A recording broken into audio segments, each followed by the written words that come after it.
Azərbaycanda pensiya təyinatı ilə bağlı tez-tez müzakirə olunan məsələlərdən biri də sosial sığorta stajı tam 25 ilə çatmayan şəxslərin hüquqlarıdır.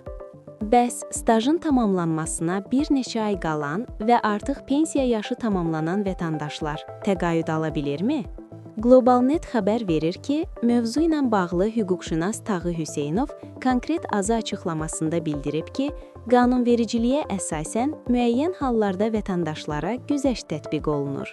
Əgər şəxsin 65 yaşı tamam olubsa, 1 yanvar 2006-cı ilə qədər iş stajı mövcuddursa və 1 yanvar 2006-cı ildən 2018-ci ilə qədər onun məcburi dövlət sosial sığortası həyata keçirilibsə, bu zaman həmin şəxsə 25 il sosial sığorta stajı tamamlanmış kimi hesab olunur.